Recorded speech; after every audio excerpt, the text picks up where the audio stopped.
magnesium, the cell salts, the tissue salt. We're going to look at the astrological configurations, probably in part 2. In the first part, as usual, we'll go right just through some cell salt affinities, how they affect the body, and what Mag Phos is all about. So this salt particularly influences the constituents of the muscles, nerves, bone, brain, spine, sperm, teeth, and blood corpuscles. So commonly it's used for antispasmodic functions, and it soothes and nurtures the nervous system. Now the body type that's most likely has an affinity with this is the people who suffer from strong muscular tension. Particularly useful for those with a thin, wiry build and rigid muscle formation who burn up body fat in the nervous activity. So the mind that's involved with this can have an inability to think clearly because the mind is too cluttered, possibly hyper and overactive.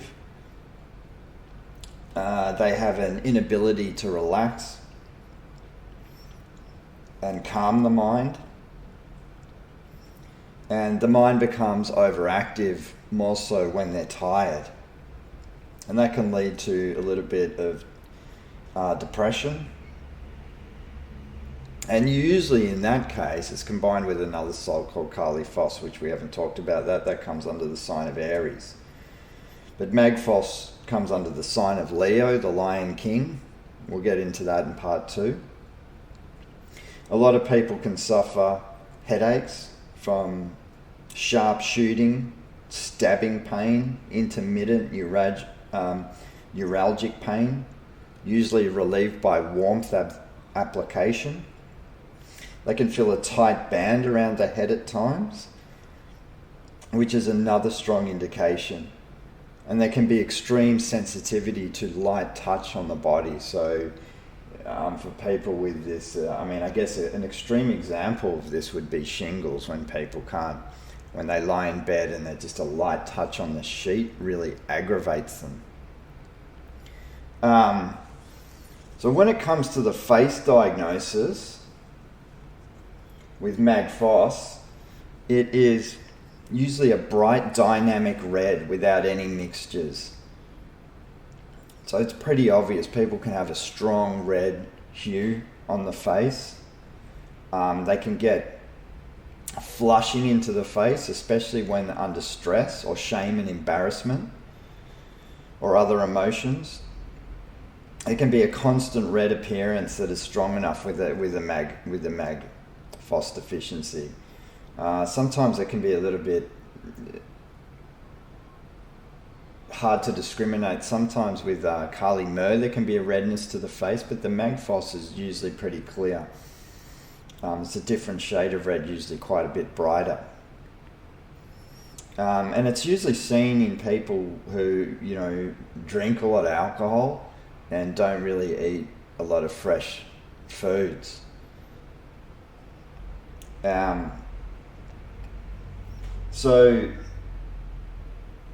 especially after alcohol consumption, people's faces can go really, really red. Now, with the eyes, one of the key indications of this salt for the eyes, particularly in children, is double vision. All double vision is in children particularly, and adults as well, but most likely children can suffer this a lot. All it is a Mag Phos deficiency, so you don't need to run them off to some eye specialist and blow a lot of money. You just give them the salt and their vision will be fine. So there can also be, when a deficiency comes in this, there can be blurred vision to do with the eyes, or sparks or flashes associated with migraine. The muscular tension can also be abnormal around the pupil, affecting the inability of the amount of light to receive, and oversensitivity, like I said, to the bright light. But also another thing is with the Mag Phos is people can have these tics and tremors around the eyes, fluttering and causing a lot of just discomfort. The chronic eye twitching can be a result of this. In Chinese medicine, that comes from the extreme blood deficiency generating wind, generating tics and tremors in the muscles. And also when it comes to teeth, Mag Phos has a lot of role in cold and ultra-sensitive teeth, and pain associated with teeth accompanied by spasmodic and sharp shooting pains, which you'll need with a combination of other salts usually, but generally that's the case. Also, it's interesting because Mag Phos is also indicated for sciatica. Well, any kind of pain on the right side of the body, headaches on the right side of the body, pain when sleeping on the right side of the body, and sciatica on the right side of the body is specifically indicated for a Mag Phos deficiency. And when it comes down to sleep as well, the sleeping can be a result of the twitching of the limbs. Whereas, when you're just about to fall asleep, then all of a sudden you feel like you jump out of your skin. That's indicated for the Mag Phos deficiency. Also, mainly this salt is, particularly on the female level, with the gynae function, can be caused and can be used for general menstrual pain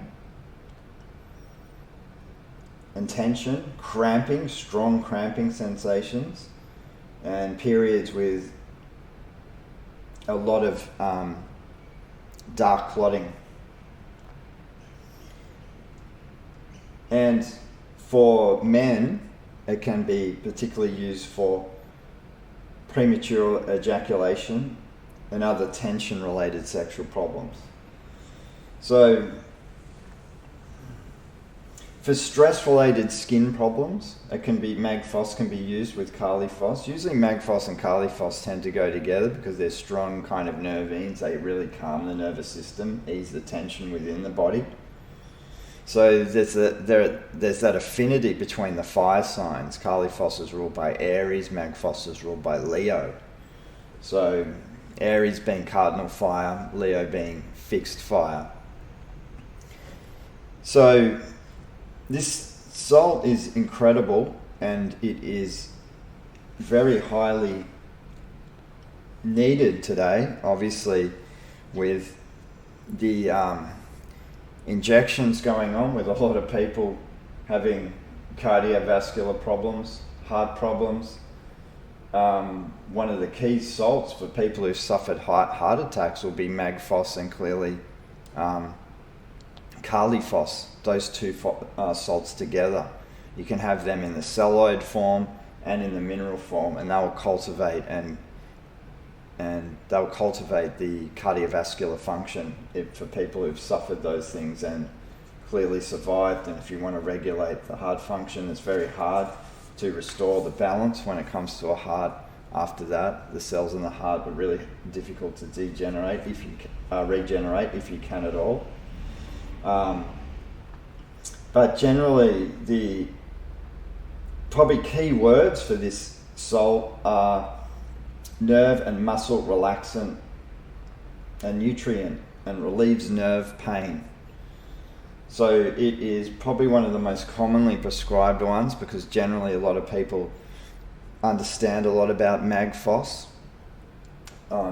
Most lay people know what it can do, but in terms of the heart function, I don't think many people understand that. That's going to come under the sign of Leo, and I'll get into that in the next part of this when we get into the astrological correlations with the sign Leo. So stay tuned for that one.